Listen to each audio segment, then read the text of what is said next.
ወወልድ ወመንፈስ ቅዱስ አሐዱ አምላክ አሜን።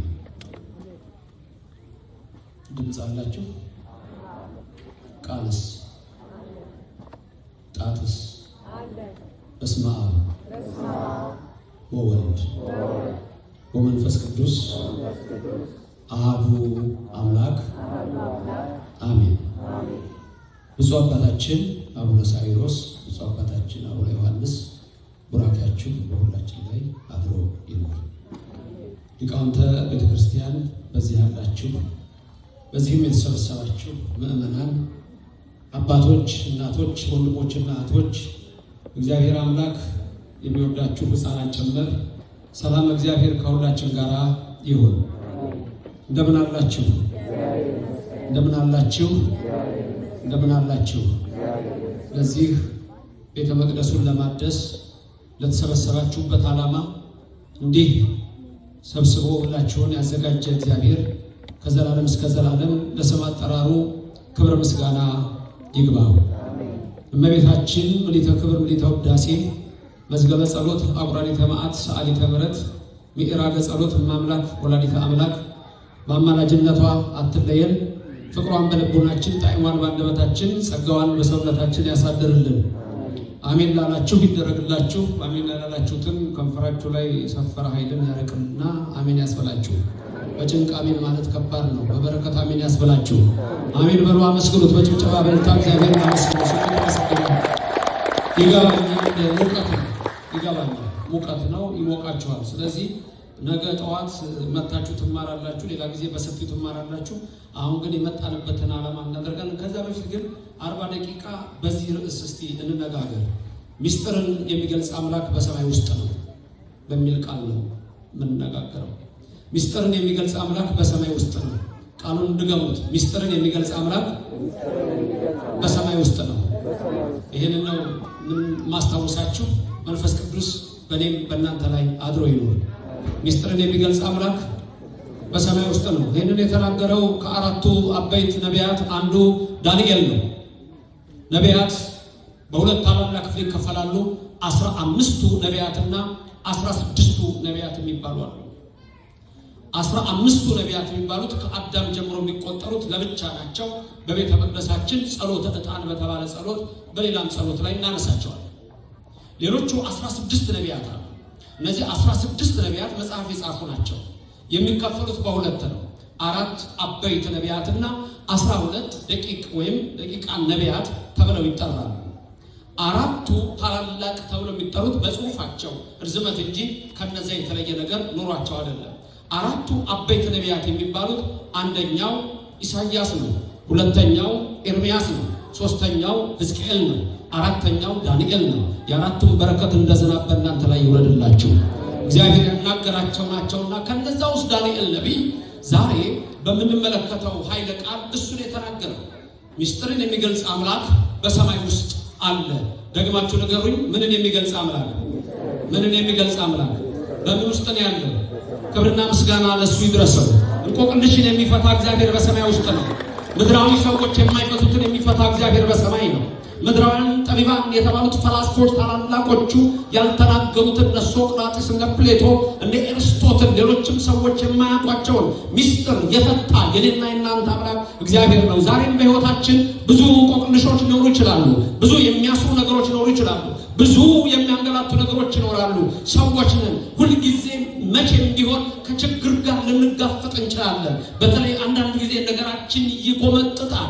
አንዳንድ ጊዜ ግራ ይገባናል። ቤቱ ጨለማ ይሆናል። ቀዳዳ ብርሃን ይታጣል። በዛ ውስጥ ሁሉ ግን በተዘጋ በር የገባ ኢየሱስ ክርስቶስ ለደቀ መዛሙርቱ ሰላም ለእናንተ ይሁን ብሎ እጁን ያሳየ የእናንተ ንጉሥ፣ ያ የኃያላን ኃያል፣ ያ የክቡራን ክቡር፣ ያ የቅዱሳን ቅዱስ፣ ያ የልዑላን ልዑል፣ የጌቶች ጌታ፣ የነገስታት ንጉሥ፣ የአማልክት አምላክ። ከኔ ቀጥላ የተናገሩ የነገስታት የጌቶች የአማልክት በተዘጋ ቤት ገብቶ ሰላም ለእናንተ ይሁን አለ። በእናንተም አእምሮ በእናንተም ልቡና በሁላችሁም ቤት በኢትዮጵያ በሀገራችንም በቤተ መቅደሳችንም እንደተዘጋ ገብቶ ሰላሙን በሁላችን ላይ ያፍስስ። አይችልም? አያደርግም? ክብርና ምስጋና ለሱ። ይህንን ነው ዳንኤል ምስጢርን የሚገልጥ አምላክ በሰማይ አለ ያለው። ነገሩ እንዲህ ነው። የታላቂቱ ባቢሎን ንጉሥ ናቡከደነፆር ሕልም አለመ።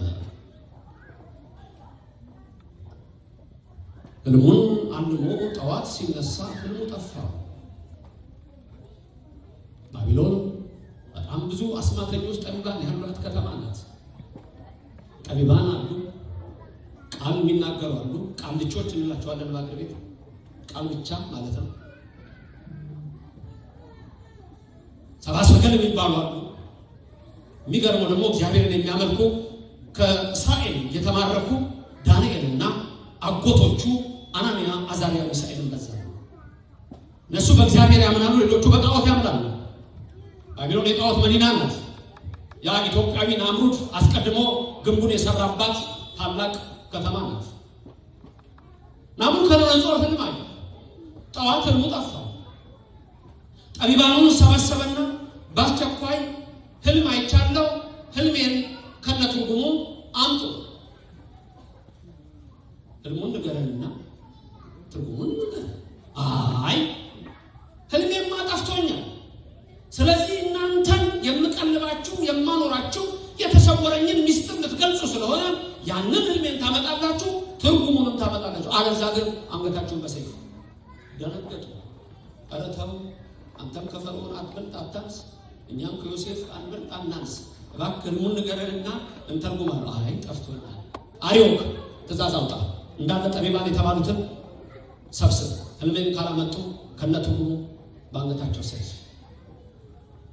ይህ ነገር ዳንኤል ሰማ። ዳንኤልም ከጠቢባን ተቆጥሯል፣ ሌሎችም አሉ። ስለዚህ በሁሉም ላይ የሞት ፍርድ ሊመጣ ነው። አርዮክ ዳንኤል ነው። በረከቱ ይደርባችሁ።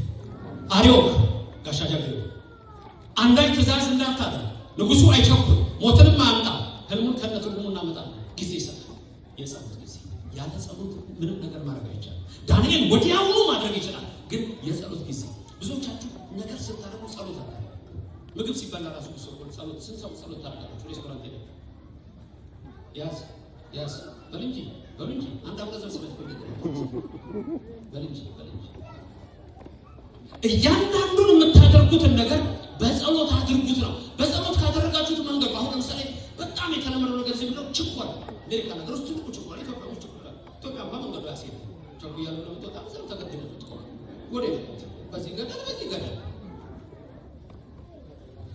መጀመሪያ ስገባና ጊዜ ችኮል ብላችሁ ወዲያው መኪናችሁን አስነስታችሁ ብትሄዱ አታድርጉ።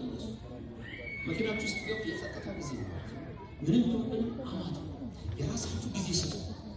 ሌላ ደግሞ አቡነ ዘበሰማያት ከደገማችሁ እችም በእርግጠኝነት ያዙ።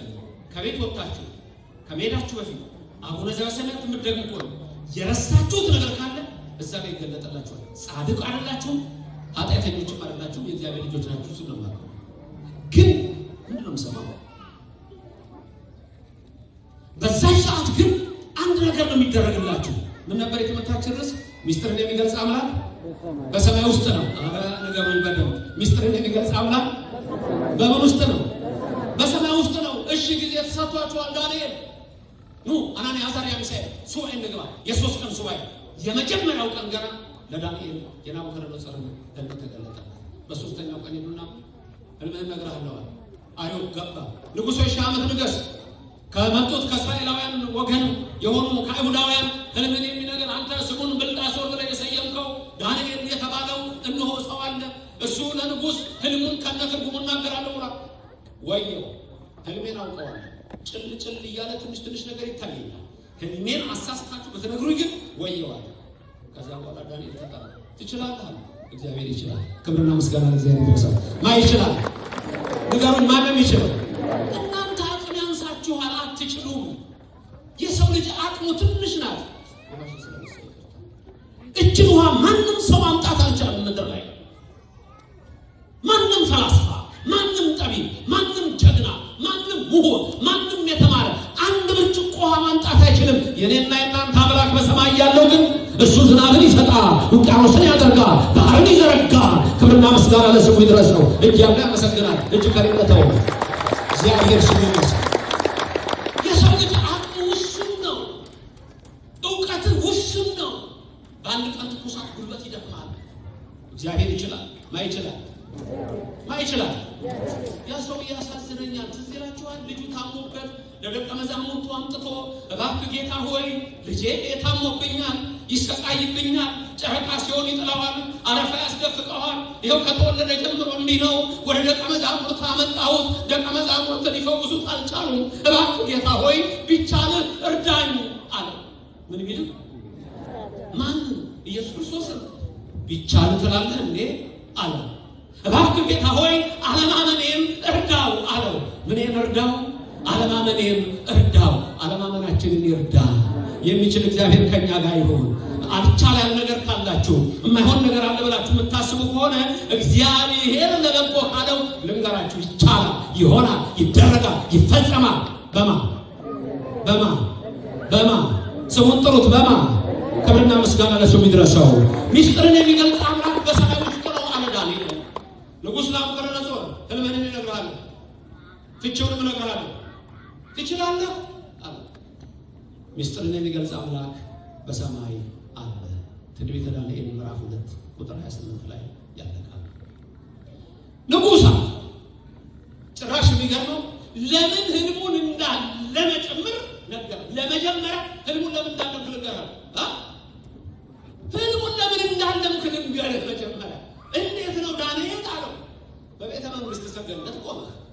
የሴት ወይዘሮ ሲገባ ሲወጣ፣ መኳንንቱ ጋሻ ጃግሬው ሲታጠቅ ሲፈታ ይሄንን አየህና እርሞኑ ከኔ በኋላ በባቢሎንና በዚች አውራጇ ባሉ ሁሉ ንጉሠ ነገሥት ሆኖ የሚኖረው ማን ነው ብለህ አሰብህ። ስለዚህ ስተኛ ህልም አሳየህ። ዳንኤል ልክ ነህ። ዳንኤል ልክ ነው። ምክንያቱም በዳንኤል ውስጥ የሚናገረው ማን ነው የሚናገረው? እግዚአብሔር ይናገራችሁ። እግዚአብሔር ሲናገር ትክክል ነው። በሰዎችም አብሮ ሲናገር ልክ ነው። እግዚአብሔር ካላደረ ግን ነገሮች ጠማማ ነው፣ ነገሮቹ መልካም አይሆኑም። ስለዚህ ሁሌም አይናገርም። ይናገራችሁ እግዚአብሔር። እኛም ለመስማት ዝግጁ ነን በለው። እንደ ሳሙኤል እኮ ነው። በል እግዚአብሔር እስማ አነ ገብርከ እሰማዓከ፣ ጌታው ተናገር እኔ ባሪያ እሰማሃለሁ አለ። ሳሙኤል ነበር በቤተ መቅደሱ። እስቲ በሉ እግዚአብሔር ሆይ ተናገር እኔ ባሪያ እሰማሃለሁ። እሱ ይስማል፣ የልባችሁ ይፈጸም። ዳንኤል እንዴት ነው እንዳለ ነገረውና ህልምህን ልንገርህ፣ ይሄን ማሰበተኛ ልክ ነው። ከዛ ሌሊት አንድ ምስል መጥቶ ፊትህ ቆመ። ዳንኤል ልክ ነህ። አንድ ምስል መጥቶ ፊትህ ቆመ። ልክ ነህ ዳንኤል። ምስሉ ደግሞ እንዲህ ነበረ አለ።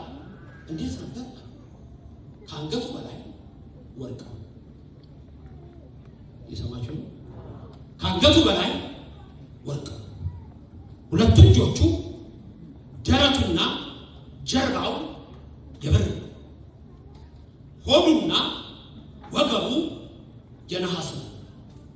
ሁለቱ ጭኖቹ የብረት ናቸው። ከታች ግማሹ ብረት ግማሹ አፈር ነው። የዚህኛውም ግማሹ ብረት ግማሹ አፈር ነው። ህልሙን አያችሁት?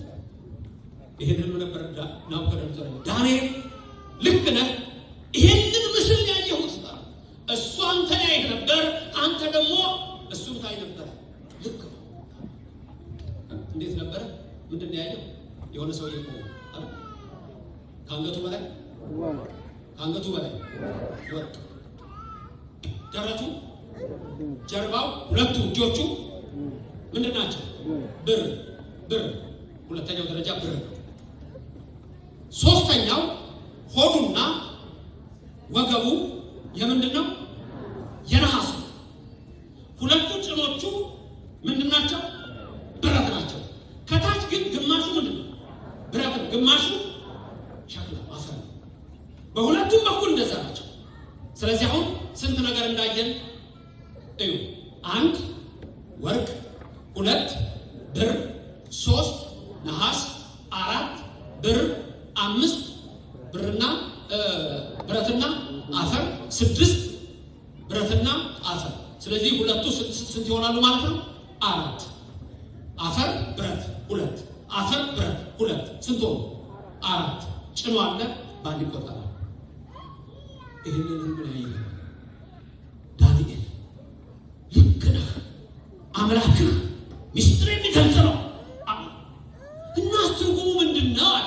ቆይ ዳንኤል ይሄን ህልም እያየ እንዲህ ቆሞ እያየ አንተ እሱን እያየ እሱ አንተን እያየ ከትልቅ ተራራ ላይ አንድ ትንሽ ድንጋይ አልመጣችም? ዳንኤል መጣለች። ዳንኤል ሲነግረው ነው የሚያውቀው። ህልሙ ግን በትክክል አይቷል። እግዚአብሔር ግን እንደተከታተላችሁ ሚስጥርን የሚገልጥ በሰማይ ያለ ናቡከደነፆር ያየውን ህልም ለዳንኤል አሳይቶ የናቡከደነፆርን ህልም ፍቺ እንደገና ለዳንኤል ገልጦ በእውነት ሚስጥርን የሚገልጽ እግዚአብሔር በሰማይ አለ። ክብርና ምስጋና እናቀርብለታለን። አመስግኑ። ስሙ የተመሰገነ ገናና ይሁን። ውዳሴ ማርያም ስትደግሙ አባ ኤፍሬም እንደውም ህልሙን ለዳንኤል ነው የሚሰጠው። ዳንኤል አይቶ ነው የሚለው። ምክንያቱም ዳንኤል አይቶ ነው ከነትርጉሙ የተረዳው። ለናቡከደነፆርም ግን አመልክቶታል። እና ታዲያ እንዴት ነበር? ያቺ ከትልቅ ተራራ ላይ ትንሽ ድንጋይ ተምዘግዝጋ መጣች። ከታች አፈሩን ስትመታው መቆሚያው ከታች አፈሩን ስትመታው እስከ ላይ ድረስ እስከ ወርቁ ድረስ ፈረሰ። አመኑ። ወዲያው ነፋስ ነፈሰ። የነፈሰው ነፋስ ያንን ጥርቅ አድርጎ ወሰደ። ቦታው አልታወቀም። ዳንኤል ልክ ነው። ይሄ ትርጉሙ ይሄ። እሺ ትርጉሙን ንገረኝ አለ። ዳንኤል ትርጉሙ እንደዚህ ነው። ርዕሱ ዘወርቅ የተባልክ አንተ ነህ፣ ከአንገቱ በላይ ወርቅ። ምክንያቱም ከኔ በኋላ የሚነሳው ማን ነው ስላል ይሄንን ያሳየኝ። አንተን በወርቅ መስሎሃል፣ ታላቅ ነህ። ባቢሎን መሪዋ ናቡከደነፆር አንተ ነህ። ያ የባቢሎን ኤምፓየር፣ እርሱ ዘወርቅ የተባለው የባቢሎን ኤምፓየር። የባቢሎን ኤምፓየር የሚተካው በሜዶን ነው ወዲያው። ስለዚህ ከዛ ከወርቅ ቀጥሎ ደረቱ ሁለት እጆቹና ጀርባው ምን ነበረ? ብር ነበር አለ። እሱ ደግሞ ዳሪዮስ ነው። ዳሪዮስ የፐርሺያ ንጉሠ ነገሥት ነው። የፐርሺያ ኤምፓየር ከባቢሎናውያን ኤምፓየር ነው የሚቀጠለው። ከዛ ሶስተኛ ይኸው ሆዱና ጀርባው ምን ነበር? ነሐስ። እሱ ደግሞ ቂሮስ ነው። የፐርሺያው ቂሮስ ነው። የፐርሺያው ቂሮስ ደግሞ ከዳሪዮስ ቀጥሎ የሚነግሰው እሱ ነው። አካባቢውን የሚገዛው እሱ ነው። ነሐስ ኪው ሲል ከሩቅ ድምፁ እንደሚሰማ ዜና መንግስቱ ለቂሮስ ከሩቅ የሚሰማ ነው። ስለዚህ ያ የሚቀጥለው የፐርሺያ ኤምፓየር። የፐርሺያን ኤምፓየር ሲያበቃ ሁለት ጭኖቹ ብረት ሆነው ያያቸው ያ ታላቁ እስክንድር የመቄዶንያው የኤርስቶትል ተማሪ ነው። እስክንድር በኤርስቶትል የተማረው። ኤርስቶትል የፕሌቶ ተማሪ ነው። ፕሌቶ የሶቅራጢስ ተማሪ ነው። ኤርስቶትል ልክ ለመሪነት አድርጎ እስክንድርን አዘጋጅቶት ከልጅነቱ ጀምሮ አስተምሮት፣ ግን ገና በ37 ዓመቱ እንደዚህ ነው የሞተው እስክንድር። የሚገርማችሁ ገዝቶ ዓለም ላይ ያልገዛው ሀገር ኢትዮጵያ ብቻ ነው። ኢትዮጵያ ሲመጣ ንግስቲቱ እንዴት እንዳደረገ ታሪኩን ታውቃላችሁ። አሁን መዘርዘር ፈልጉስ እሱ ሌላ ጊዜ። እስክንድር በብረት መስሎታል። ጠንካራ ነው። የሄሌኒስቲክ ሲቪላይዜሽን የተባለው የግሪክ ኤምፓየር በዓለም ላይ አንድ አደርጋለሁ ብሎ እስከ ኢትዮጵያ ሰሜን ድረስ የግሪክ ቋንቋ ይነገር የነበረው ከሱ የተነሳ የግሪክ ኤምፓየር። ስለዚህ ከዛ ቀጥሎ ግን የእስክንድር መንግስት መጀመሪያ ለሁለት ተከፍሎ ኋላ ላይ ግን እንደገና ለአራት ተከፍሏል። ሁለቱ ጠንካሮች ናቸው፣ ሁለቱ ደካሞች ናቸው። ወርቅ ማን ነበር? ወርቅ ማን ነበር? የባቢሎን ማን ስሙ? ናቡከደነፆር። ደረቱ እጆቹና ደግሞ ጀርባው ያለው ማን ነው? ዳሪዮስ ነው። ቀጥሎ ደግሞ ሆዱና ወገቡ የነሐስ የሆነ ማን ነው? ቂሮስ ነው። ቀጥሎ ብረት ያለው ማን ነው? እስክንድር ነው። የእስክንድር መንግስት ለአራት ትከፈላለች። ብረት ሸክላ ያለው ሁለቱ ብረቱ ጠንካራ ነው። በጥሊሞስና አንጢያኮስ ይባላል። እነሱ ናቸው ነገሱ። በተለይ በጥሊሞስ አንድ ትልቅ ነገር አድርጓል። ከሂብሩ ቋንቋ መጽሐፍ ቅዱስን ወደ ግሪክ ቋንቋ ያጻፈው በጥሊሞስ ነው። ይሄ 175 before the birth of Christ ነው። ሰባው ሊቃናት የሚባሉት ሰብስበው መጽሐፉ ሲያጻፈው የሰባው ሊቃናት ወይም ኤሌክሴክስ ተብሎ ሴፕቱ ኤጀንት የሚባለው የመጽሐፍ የግሪክ ከሂብሩ ወደ ግሪክ በሱ ጊዜ የተጻፈ ጠንካራ ነው። ሌላው አንጢያኮስ ነው፣ ክፉ ነው ግን ጠንካራ ነው። ሁለቱ በሸክላ የተመሰሉት ደካማ ነገስታት ነበሩ።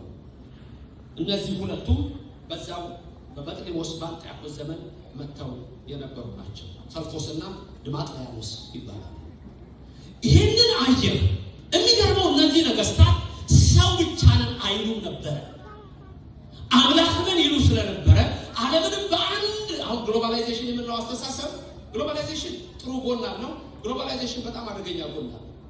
ከዛ ጊዜ ጀምሮ ግን በታላቁ እስክንድርና በእነዚህ መሪዎች ዓለምን አንድ አድርገን እንገዛለን የሚል እሳቤ ነበራቸው። ስለዚህ ራሳቸውንም እንደ አምላክ ይቆጥሩ ነበር። አሁን ይህንን እያየ ናቡከደነፆር አለ ልክ ነህ ዳንኤል፣ ይህን እያየ ያቺ ድንጋይ መጣች የተባለችው ያቺ ድንጋይ ዘተበት እንደምን ነው ይላል። ከትልቅ ተራራ የተፈነቀለች ትንሽዬ ድንጋይ ያላት የኔና የእናንተ አምላክ ኢየሱስ ክርስቶስን የምትመስል ናት። ክብርና ምስጋና ለእግዚአብሔር ይድረሰው። ያቺ ድንጋይ ከትልቅ ተራራ መጣች የሚለው ወልድ ከአብ ቅድመ ዓለም መወለዱ ነው። ሁለት እንደገና ደግሞ ገዝፎ በስጋ በትስብእት ተዋህዶ መገለጹን ሲያሳይ ነው። ስለዚህ አንድ ቅድመ ዓለም ከአብ ያለ እናት ያለ ድካም ኋላ ከድንግል ማርያም ያለ ሕማም እነሆ ያለ አባት የክብር ንጉሥ ኢየሱስ ክርስቶስ ተወልዶ መጣ። እውነተኛው አምላክ መሆኑ ታወቀ፣ መጣ። ያችን ከታች ሸክላውን ሲመታው እስከ ላይ እስከወጡ ድረስ ምን ሆነ ይላል? ደቀቀ። ነፋስ መጣ አለ። ነፋስ ማለት ስልጣነ እግዚአብሔር ነው። ጠርጎ ወሰደው። ያቺ ድንጋይ በኋላ ምን ሆነች አለ? ዓለምን ሁሉ መልታ ትልቅ ሆነች አለ። ከሰማይ ሰማያት የወረደው ኢየሱስ ክርስቶስ የኔና የናንተ አምላክ ከሰማይ ሲወርድ ራሱን ትሑት አድርጎ ቅዱስ ጳውሎስ ሐዋርያ እንደሚናገረው በፊልጵስዩስ ምዕራፍ 2 ቁጥር 8 ላይ የባሪያውን መልክ ይዞ ራሱን ዝቅ አድርጎ ራሱን አዋርዶ ያ ኃያል አምላክ እግዚአብሔር መጣ አለ። ከዛ በኋላ እንዴት ነው የሆነው? በከብቶች ማደሪያ እናት ወለደችው። የማደሪያ ስፍራ እንኳን አልነበረም። በከብቶች ማደሪያ ወለደችው። በጨርቅ ጠቀለለችው። የምታለብሰው ብታጣ አለ ቅዱስ ያሬደኛ አባት በለሶን የሚባል ቅጠል ሸፈነችው አለ። ያም እንደሚነግረን ሊቁ ዲዮስቆሮስ በበህቅ አለ በየጥቂቱ አደገ አለ። በ30 ዘመኑ የዕዳ ደብዳቤያችንን ሊሰርዝ እነሆ የሁላችን አምላክ ኢየሱስ ክርስቶስ በዮርዳኖስ በእደ ዮሐንስ ተጠመቀ።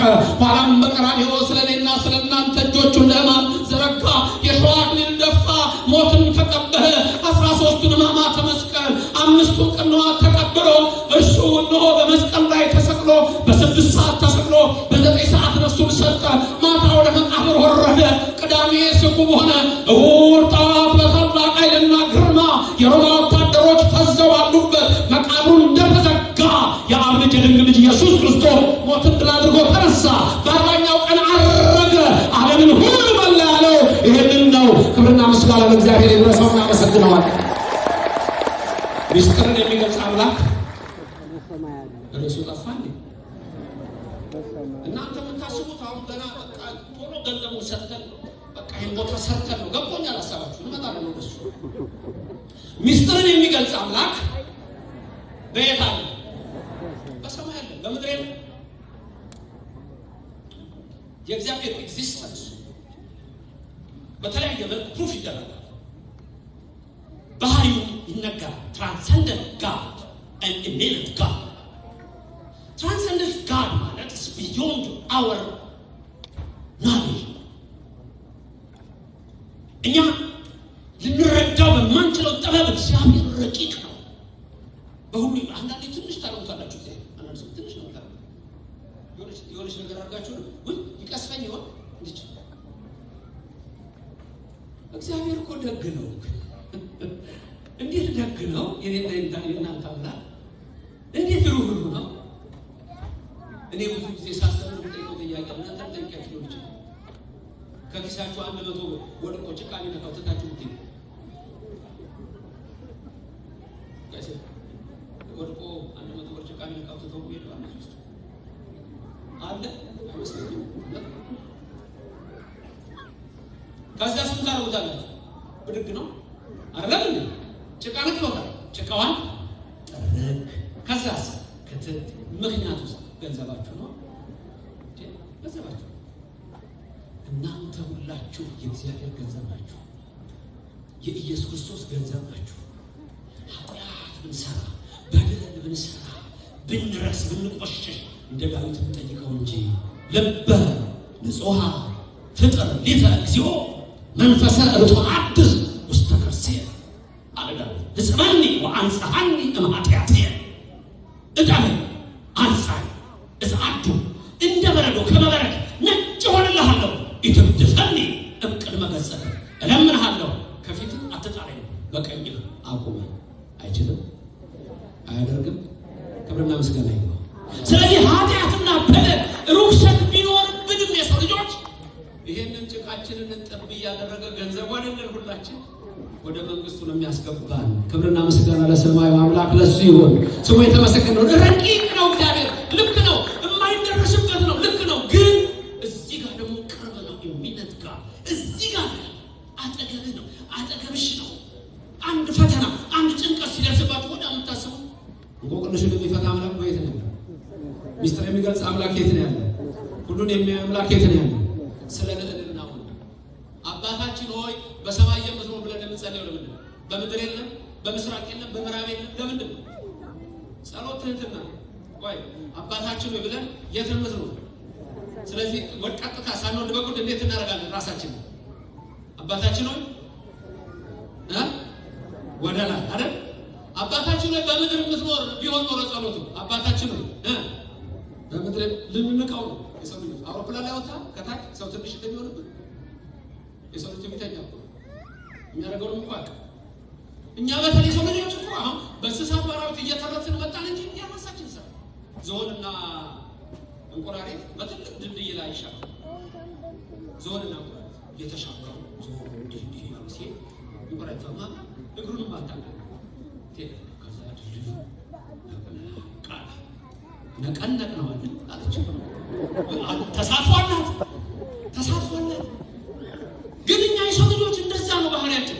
እማንችለው ሁሉ በራሳችን የሆነ ይመስለናል። በዚህ ሰዓት 5 ደቂቃ የሚቆም እዚህ ጋር የለንም። ሁሉ በማን ነው? ሁሉ በማን ነው?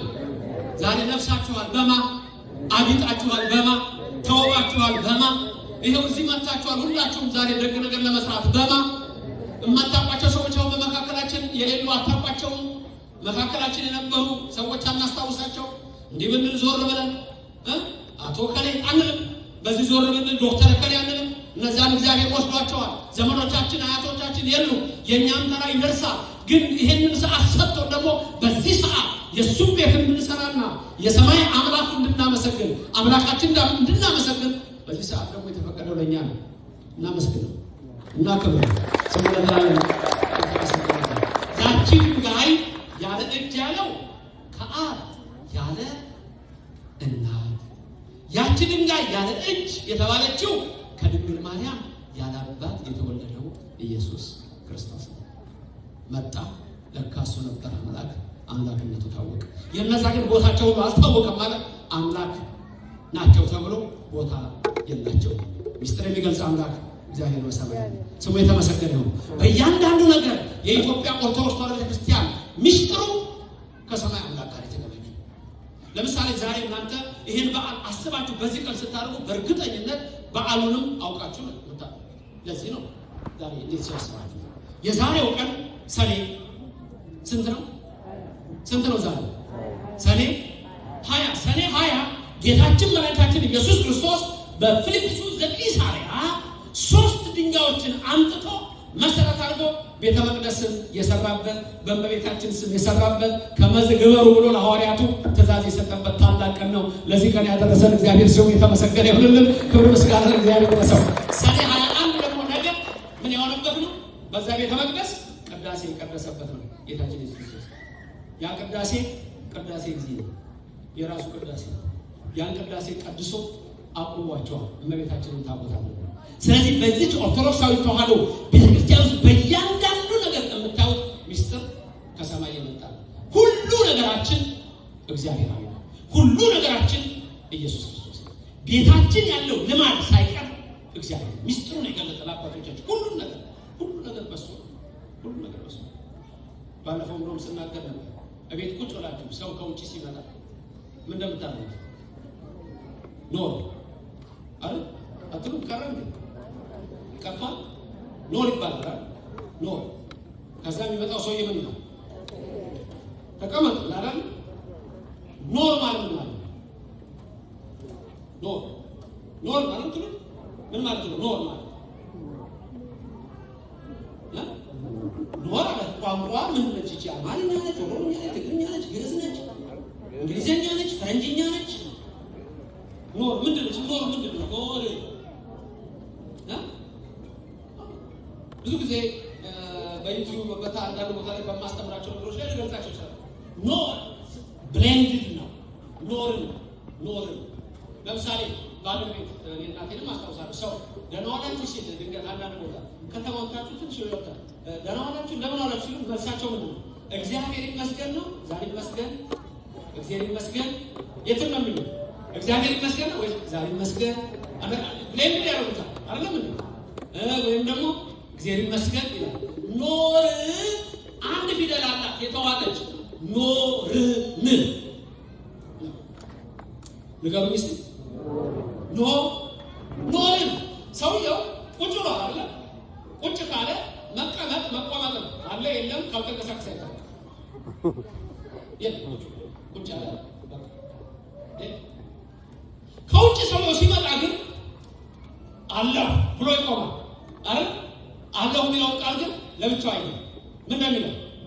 ኖርን ይላል። ብቻው ነው የሚኖረው ነው ከሚመጣው ሰው ጋር ነው። የኢትዮጵያ ኦርቶዶክስ ቤተክርስቲያን አንትሮፖሴንትሪክ አለች። የኢትዮጵያ ኦርቶዶክስ ቤተክርስቲያን ቴዎሴንትሪክ ናት። ምን ማለት ነው? አንትሮፖሴንትሪሲዝም እና ቴዎሴንትሪሲዝም ማለት የግሪክ ቃል ነው። አንትሮፖስ ማለት ማን ማለት ነው። አንትሮፖሴንትሪክ ማለት ማን ሴንተርድ ማለት ነው። ፊሎሶፊ ነው። ማን ሴንተርድ። ቴዎስ ማለት የግሪኩ ጋድ ነው። ስለዚህ ቴዎሴንትሪክ ማለት ጋድ ሴንተርድ የሆነ ነው። በእኛ ሁሉ ነገር የምናደርገው እግዚአብሔር ላይ የተመሰረተ ነው። በውጭው ዓለም ግን በእግዚአብሔር ላይ ያለ። ደህና ዋላችሁ? እንዴት አመሻችሁ? ዳስተሩ ጉድ ኢቭኒንግ። አያችሁት? አንትሮፖሴንትሪክ እና ቴዎሴንትሪክ በእግዚአብሔር ላይ ስለተመሰረታችሁ እንደምን ዋላችሁ ስላችሁ ምን መልስ የሰጣችሁ? ማይመስገን ወደ ትሪ ወሰዳችሁ እግዚአብሔር ይመስገን። እዚህኛው ወደ ዌስተርን ወይም ደግሞ ወደ ዩሮሴንትሪክ ወደ ሆነው ኮንሰፕት ወስዳችሁ ጉድ አፍተርኑን ጉድ ኢቭኒንግ ኖጋ። ምክንያቱም መሰረቱ ሰው ላይ ነው የተመሰረተው። የሆነ ሰው ስጦታ ሲያደርግላችሁ ያው በኋላ 10 ሰዎች 2,000 ብር የምትሰጡ 30 ሰዎች 1,000 ብር የምትሰጡ ፈልጋለሁ። ከዛ አንድ ሰው ላይቭ እየተከታተለ ለኔ አይደለም ለቤተ ክርስቲያን ነው ብዙ ተናገሩ ይላል የቆረጠ ምናቀር ስላለ አንድ ሰው ስጦታ ሲሰጣችሁ ምንድን ነው የምትሉት? እግዚአብሔር ማይስተም እሱስ ምን ይላል? አብሮ ኢንዲቪጁዋሊስቲክ አይደለም። የኢትዮጵያ ኦርቶዶክስ ክርስቲያን እምነት ኢንዲቪጁዋሊስቲክ አይደለም። ሌላ ቀርቶ የፕሮቴስታንት እምነት ሲጀምር የሬናይሳንስ የኢንላይትመንት እሳቤ አውሮፓ ውስጥ መጥቶ ወደዛ ወደ በጣም አይ ወደሚለው ኮንሰፕት መጥቶ ስለነበረ የፕሮቴስታንት ሪፎርሜሽን ሙቭመንት ሲጀምር ቀጥታ ሲመጣ አሁን የሚጠቀሙታል ይመጡና እንደሚሉት ኢየሱስን እንደ ግል አዳኝ አድርገህ ተቀበል፣ እንደ ግል አዳኝ አድርገህ ተቀበል። ቬሪ ኢንዲቪጁዋሊስቲክ ነው። እግዚአብሔር ይስጥ ስትሉት ወይም ስትሏት መልሱ ምንድን ነው? አብሮ ይስጠን። ሚስተር ስፔንሰር ከሆነ መጥቶ የሰጠን መልሱ ምንድን ነው? እግዚአብሔር ይስጥልኝ ነው ወይስ ቴንክ ዩ ዩ አይ ሴንተርድ ነው። አንትሮፖሴንትሪክ ነው። የኢትዮጵያ ቤተክርስቲያን ሁሉ ነገሩ በዛ ነው። ስለዚህ ብድግ አለ ሰው ማለት አለን ኖርን ይላል። ኖርን ሲል ከውጭ የሚመጣው ሰው ምን ነው የሚለው? ሀ በእግዚአብሔር ለእግዚአብሔር ሀመረሃ የእግዚአብሔር ምን እንደሚለው ከውጭ የሚመጣው ሰው ምን እንደሚለው በእግዚአብሔር ኖርን አልኳችሁ። መልሳችሁ ምንድን ነው? አሁን ኖርን ሲል አብረን ኖርን በማን እንደኖርን ደግሞ በማን እንደተፈጠርን ባለፈው ይሄን ነገር አስታውሻለሁ። እዚህ ባንክ እኔና አስታውሻለሁ ያስተምሩት። አሁን ሰውየው የሚለው ምንድነው? ኖርን ሲል በምንድን ነው? በእግዚአብሔር አለ የእግዚአብሔር አለ በማ ኖርን በማ ተነፍሳለን በማ እንንቀሳቀሳለን በማ እናመሰግነዋለን። ለዚህ ነው የምናመሰግነው ሁልጊዜ። ክብርና ምስጋና ለስሙ ይድረሰው። እግዚአብሔር የተመሰገነ ይሁንልን። ምስጢርን የሚገልጽ አምላክ በየት ነው ያለው? በሰማይ ነው ያለው። በሰማይ ነው ያለው። ሁሉ ነገራችን እኛ እግዚአብሔራዊ ነው። ሁሉ ነገራችን የትኛውም ማህበረሰብ ብትሄዱ በኢትዮጵያ ውስጥ እግዚአብሔር የሚገልጽ ነው። ዛሬ ሶስቱ ድንጋዮች በአንድ ላይ አድርጎ ቤተ መቅደስ የሰራበት ቀን ነው። ኢየሱስ ክርስቶስ የተሰራችው ቤተ መቅደስ በእመቤታችን ስም ነው። እንደነገ ደግሞ ሰኔ 21 ቀን ቅዳሴ ቤቷ ተከበረ። ስለዚህ ዛሬ ቀኑ ሕንጸታ ተብሎ ይታወቃል። ነገ ደግሞ ቅዳሴ ቤቷ ይከበራል። ቅድም መጋቤ ሐዲስ ሲያዜሙልን 3 ታላላቅ ቃላትን ነበር አባታችን ሲነግሩን የነበረው። 1 ሳረራ፣ 2 ሐነጻ፣ 3 ፈጸመ። እሱን ነበር ያስተማረው በቅዱስ ያሬድ ዜማ። 1 ሳረራ፣ 2 ሐነጻ፣ 3 ፈጸመ። እሱ አለ መጋቤ ሐዲስ ይነግሩን። እሱ ተመልከቱ። ይሄ ራሱ አንድ ቤተክርስቲያን ነው፣ እኛንም ጭምር ነው። በአብ በወልድ በመንፈስ ቅዱስ ከበረ ሁሉ ነገራችን አብ ወልድ መንፈስ ቅዱስ ነው። አሁን እየተለወጠ ነው ኢትዮጵያ ውስጥ። ቅድም ያልኳችሁ ሰላምታ እንደምኗል እግዚአብሔር ይመስገን እየቀረ ነው።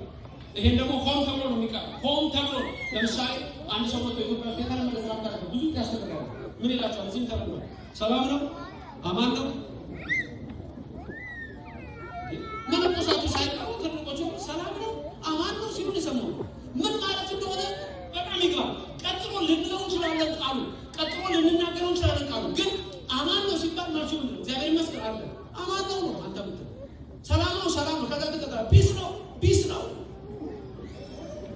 የለም ይሄ ሆን ተብሎ የኦርቶዶክሱን ስርዓት ለመንቀል የተደረገ ነው እንዳይኖር። ይሄ የኛ ስርዓት የከለ የሚባል ብሔር አለ። አንዳንዶቹ የአማራ፣ አንዳንዶቹ የትግሬ፣ አንዳንዶቹ የኦሮሞ፣ አንዳንዶቹ የጉራጌ ይላሉ። በፍጹም እግዚአብሔራዊ ነው፣ መጽሐፍ ቅዱሳዊ ነው። በዛ ላይ የተመሰረትን ሰዎች ነው። ሁሉ ነገራችን በአጠቃላይ መሰረቱ እግዚአብሔር ነው። ሚስጥርን የሚገልጽ አምላክ የቤተ መቅደስ የተሰራበት ቀን ቅዱስ ናቸው። በዚህ ቀን እንደው ዶክተር አንዱዓለም ዳግማዊ ጥሩ ቀን ነው የሰበሰባችሁ፣ የተለየ ቀን ነው የተሰበሰበ። በዚህ ቀን በረከት ለማግኘት የተጠራ ነው። ክብርና ምስጋና ለሥላሴ ነው። አሜን። ትምህርቱን ጨርሻለሁ። ነገ ደግሞ እንገናኛለን መሰለኝ ጠዋት። ነገ ጠዋት ሰፋ አድርጌ አስተምራለሁ። ከዛ ተመልሼ እሄዳለሁ። ወደፊት ስንመጣ ደግሞ እንገናኛለን።